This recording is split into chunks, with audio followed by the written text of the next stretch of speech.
Yayi nthawi inake tidadzakambako za mdala ameneyu Passover channel ndi zaka yayiliro wangodzuka angoganiza kuti yayi amubayire JB ndipo ndithu amubayira ndithu ndi yayi tidikire kuti JB ayankha zotani koma uyo munthu abayira papakulu munthu abayira papakulu ndi sidikudzudza kuti amplauza motani ndi tiyeni nkhondo imene yofuna kuidikirira.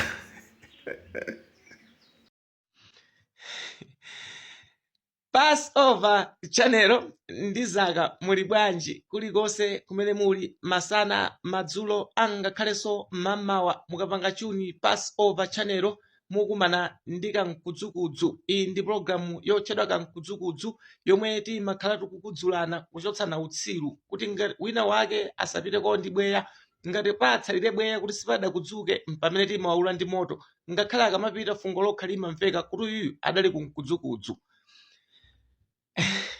Ndimakuwuzani guys, the mistake yoyambirira munthu ukadzakwatira ndi mkazi wamkulu olo mkazi atakhala mzungu, kaya ndi mzimayi ukwatira ndi mamuna wamkulu olo mamuna atakhala mzungu, koma iweyo nzeru zako zimayamba kufoira. Munthu ukafuna kukwatira udzikwatira mkazi kapena mamuna amene ali mzaka zotsikira ndi iweyo, koma akangokhala above the law, mamuna amene adakwatira ndi mkazi wamkulu amayamba kufoira. Mwinanso nkutheka unaleredwa ndi abambo okupeza, nzeru zako zimakhala zotsika. Ndikupatsani chitsanzo cha bwa mutu mzangayo, chifukwa tonse ndife akulu mutu koma omisala saudziwika.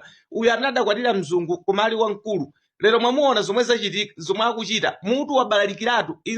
Kampeni sinayambike ye waitsegulira kale kampeni. Ndani ozungulira mutu amene angachitira mzimayi wa ana ambirimbiri oti angavotera iyeyo? Nthawi zinatu kaganizidwe kamene kamavuta auti ayamba kampeni ati ayambitsa chipani, kwafunsa dzina la chipaniro sakulidziwa auti ayamba kampeni boma latsegulira kumene mufikire 2030ko. Umphawi si zinthu osamathamangira kukwatira chinthu chotena akakuyamikireni chimakupangitsa mutu ukhala osagwira. Basi ito apa chimutu chija muchiwala chithasalire ndangodutsa pomudzanena kuti bwanji kumkudzukudzu nkhani ukungoyerekerera. Ayi, nkhani iyi mavuto ake magwero ake ndikuti munthu ukakwatira mkazi wamkulu iwenso amakupangitsa kuti udziganizanso mwa uchitsiru. Then chifukwa chake mkulu uyu mukumuona maganizidwe ake nga uchitsiru. Watsegulira kampeni boma lisadatsegulire, muona mmene zithere. Mudzisiya mudzipewa kukwatira chimkazi yachikulu atakhala mzungu, musankwatire kwatira nonsezi yanu chifukwa inuyo muyamba kuganiza mwa uchitsiru. Mwamuona bwa mutu kaya chipani chotekha chipani chanji ndi chipani chimenecho ngakhale munthu atakhala kuti ali ndi ana folo amene sangamvotere nde udziri uvotera cha ndebolo votera zaka to Passover channel. This is Kamkudzukudzu, sisiya munthu.